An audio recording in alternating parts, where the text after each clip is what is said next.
My name is John Westmoreland. I'm a musician and songwriter from Pittsburgh, North Carolina. I first started playing music when I was 6 years old or 7 years old. My parents got me a little miniature-sized violin, a Suzuki violin, and I started sawed around on that a little bit, and ended up playing saxophone in middle school and got an electric guitar when I was 12. And after I got the guitar, that pretty much sealed the deal for me.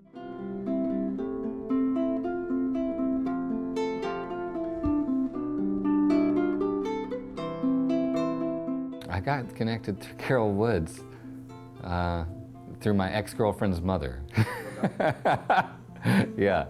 I believe I sent her an email telling her that I would like to try and play some relaxing music that would maybe be a positive experience. And so she kind of was a liaison for me and connected me to Mallory Wilcox. My name is Mallory Wilcox, and I'm the Life Enrichment Coordinator here at Carol Woods. I'm also a recreational therapist.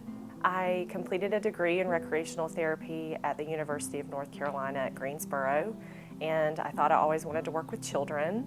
But after completing an internship at a continuing care retirement community in Greensboro, I discovered my passion for working with older adults. So I found the job here as the Life Enrichment Coordinator at Carol Woods, and I've been here for 9 years. They invited me to come and kind of give them a demonstration of the music that I do, and it went very well. And ever since then, I've been coming here regularly to play music for the residents. That's been about 4 years now.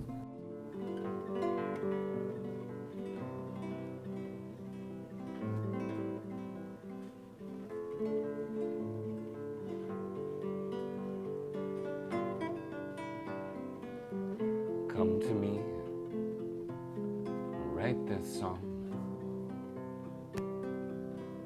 I don't need much,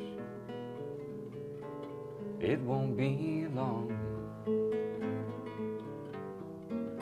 A couple lines. So I heard about John through one of the occupational therapists here at Carol Woods. She had seen one of his performances and recommended that I connect with him. And so we did connect, and he came and did his first group session here with us. And I was a little surprised. It wasn't what I expected in terms of the typical music program we offer. He didn't bring any sheet music with him. He didn't break out into a Broadway musical sing-along that folks could dance to. He just brought out his guitar and he started humming and singing songs in different languages, and I was a little unsure how the residents would respond to his style. All right, thank you all for coming again. Yeah, it's good to be here with you.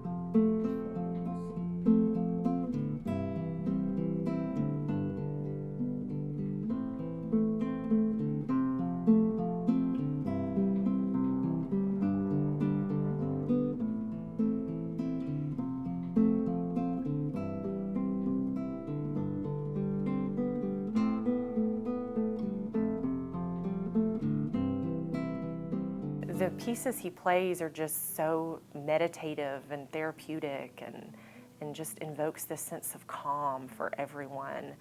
So no one feels pressure to perform in any way. They're just present and relaxed. And I found my own self starting to relax, and it's like my concerns just drifted away as he played and sang his music. It was really remarkable. There were residents that, again, were living with dementia, those that were not, those that had anxiety or struggling with pain management, those that felt uncomfortable in group settings. People's eyes were closed and they were just so present in the moment. Jackie and I have been married now for going on 56 years. She was born in Neuse, where she was because both her parents were able to have teaching positions at the local college. Her father had been a lieutenant in the First World War and been a prisoner of war and came back, and he deliberately had a lot of children because France lost so many men during the First World War. The irony is that he had 6 girls.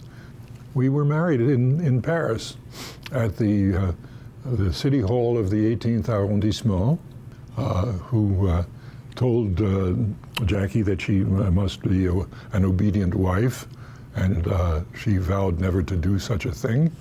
And I think she succeeded pretty well, actually. As often happens, I think, with dementia, her short-term memory is terrible. And by short-term, I mean the last 10, 15 years. But she has a lot of memories of growing up. So the brain is just like any other organ in the human body. It ages with time. And as a person enters their older adulthood years, it doesn't function in quite the same way as it did in their youth.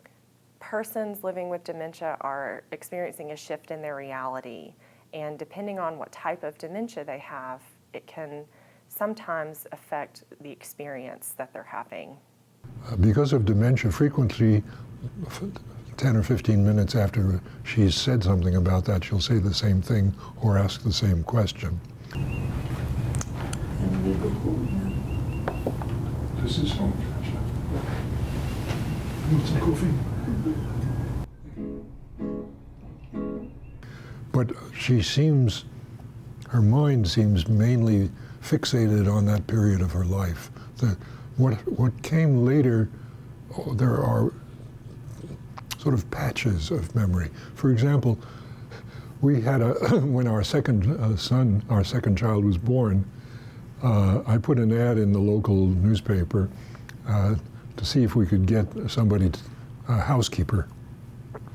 Only one person answered the ad, Alice Mattoon, and I thought, oh my God, this will never work out.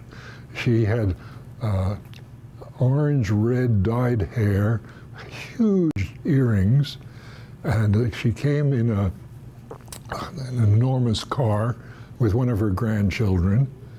And I thought, okay, well, she's the only one. I mean, she stayed with us for 15 years, and she became our kids' substitute grandmother. She was just a wonderful person. And so she remembers Alice a lot. Some of the memories she has of Alice are displaced from other people or displaced in time, but she talks a lot about Alice. Coming and working with these wonderful elders here at Carroll Woods, I like the fact that you don't have to consciously know what's going on. You know, in fact, the whole experience to me is kind of, you don't really consciously understand what's going on. And I've had conversations with people where they're conversing with me and I'm realizing that I have absolutely no idea what they're talking about, you know? But that we're still having a conversation and I'm connecting with them and something's happening. Okay, show off. Show off. Meow. Yeah, meow. Meow.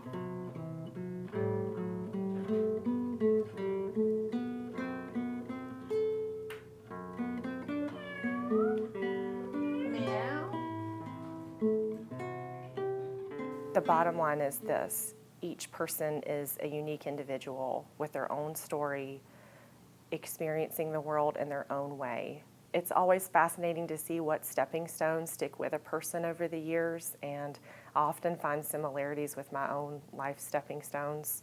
Maybe I shouldn't mention this, but one of the memories that she's been coming back to very frequently lately for the last weeks or so, our daughter, who is a year and a half older than our son, the younger son, came and asked Alice why Harry had a little hanger and she didn't. And Alice explained to her total satisfaction why he's a boy and you're a girl. And that took care of it. I don't remember how old they were. They must have been very small at the time. But that's one of those memories that she keeps coming back to. We're taught as professionals to refer to someone by their last name. Mrs. So-and-so or Mr. So-and-so is the proper thing to do. But sometimes, depending on what experience a person is having in the moment, they might be living in a different time in their life. They may be thinking about their childhood, and that's where they are today. And so I get to sort of go on this journey with them in their childhood. And so if I address them by Mrs. So-and-so, they may not identify with that name. There's these losing of awareness and memories, and at the same time there's these kind of almost numinous senses. It can be kind of magical. I remember one time there was a session where after I finished playing a song, leaned over and whispered to her, "He planted a promise outside." I remember I thought that was a beautiful moment. It can be challenging to provide meaningful and engaging opportunities for everyone and also avoid the one-size-fits-all approach. And I've found that music is one of the most effective ways to accomplish this. You can have individuals in the room together that are living with dementia, those that are completely cognitively intact, those that are struggling with pain management or psychosocial disorders or low vision or anxiety, and yet they're together in this social situation, engaged and very present in the moment, connected to one another, having their own emotional experience. And so music is a great way to provide enjoyment for individuals in the presence of family members or loved ones or care partners. And it's a shared experience that requires no expectations from anyone. It's very common, right, that there's some songs or memories or, sometimes being associated with the song. And we've sung it before. Yeah. But I know the refrain. Say, that's the part that we would do. you can sing it, but I can't. Yes, I think with your help, maybe I can. you know all the words. Well, yeah. I know some of them, but not all. It's because my sister, maybe. We would listen to recordings and the radio.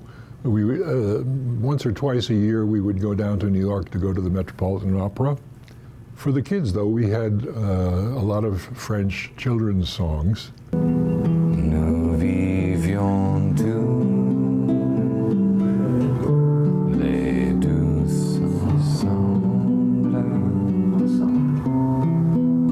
Toi qui t'aimais, moi qui t'aimais.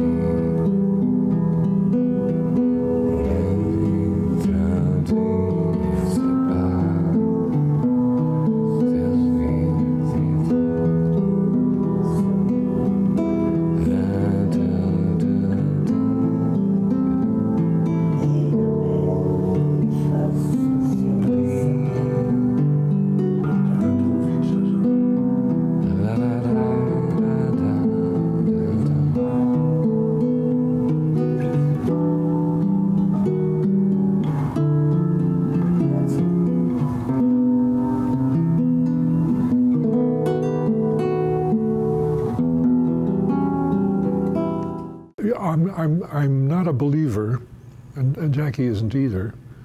I think of death as very final, and I know it's coming. I'm 85. My father was 65 when he died, and I thought that was a reasonable age.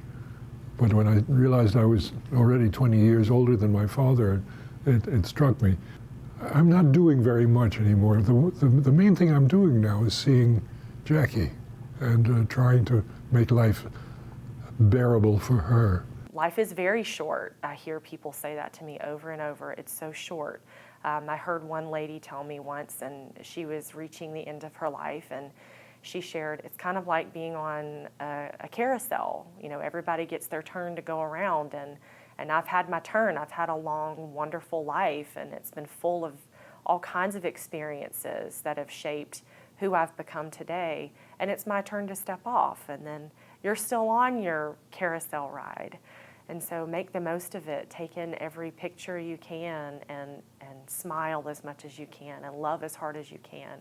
And it's certainly something that I've paid more attention to over the years. And I hold on to these little nuggets and really try to apply them to my own life and pass those down to my children, hopefully. We all are going to get old, we all are getting older, and we all are going to die. It's a sort of reality, and I'm grateful to see that Carol Woods is a space that I think really does endeavor to provide comfort and honor the individuals who are living here. The last time I saw my grandfather, he died at the end of 2016. His name was Thomas Westmoreland. He was a minister of music in Columbia, South Carolina. He was in hospice. He had Alzheimer's, not extremely advanced Alzheimer's, but he was certainly experiencing memory loss. So I went to see him knowing that I probably wouldn't have too many more chances to. And we spoke, and I played him some music, and there was an experience. He told me all of a sudden he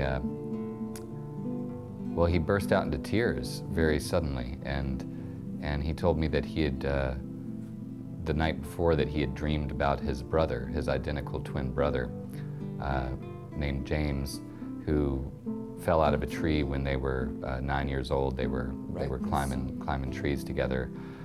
Their mother had told them not to do it, and they went and did it anyways. And so James fell out of this China berry tree and died 3 days later. And that was a story that I'd heard from my grandfather since I was young, and so I was very familiar with the story. But it was really that was the most emotional I'd ever seen him get, talking about his brother, and it was, to me, it was very powerful having him say that he had this dream. He said, I dreamed about my brother last night, and that's never happened before, and I want to see my brother. He died a couple, maybe a week and a half after that. It's funny, I know very little about my own background. I know much more about Jackie's than my own. A part of the reason being that the person who held the key to memories of the family was my mother, and I never really thought to ask her in any serious way about that. And when she died, I suddenly realized that was it. There was no more, no more access to the family memories. I suppose that's one of the reasons why I'm so attached to Jackie's. The superficial things that keep us disconnected from each other. I think that music seems to really be able to cut through that in ways that conversation doesn't necessarily do. But yeah, I don't think it's an intellectual. It's not something to really be figured out. I don't think it would be figured out, and I don't think it would be appropriate to think that one could figure it out either. I think that might be something that's kind of would be a little bit of human hubris or something, to think you can decide where music comes from and what it is. I certainly don't. Yep.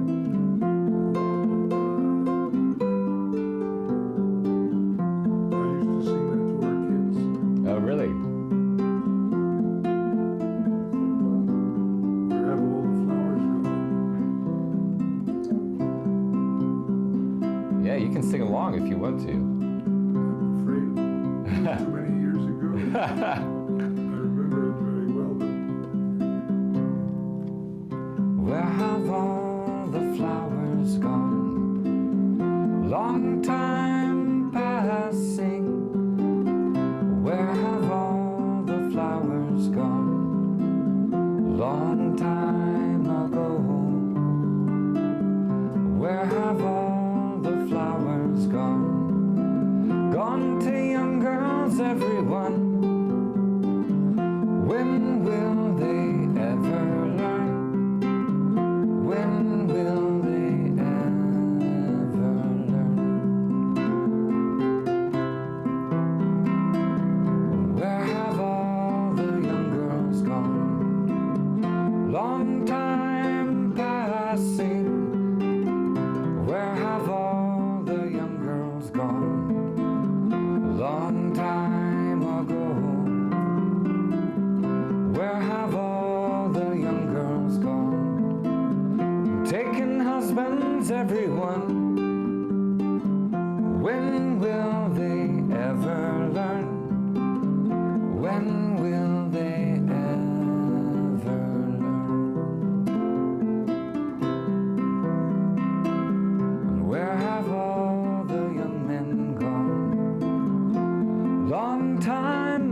there's a song that I wrote right around the time that I started working here. It's called By and By. And By and By has a lyric in there that says, dance me to the sound of falling memories. Something about these memories falling, and then like the rain washes away these names. Actually, I don't even really like to try and talk about figuring the songs out too much, but yeah, in some way, that feels connected to me. I do think it's the work here connects to the songwriting that I do, and yeah, my attempts at expressing something true.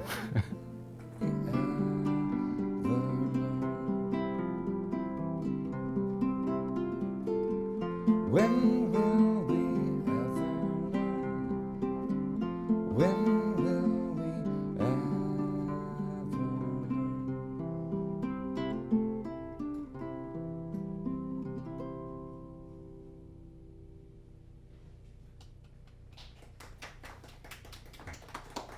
Thank you. Thanks for being here. Pleasure to play music for you all.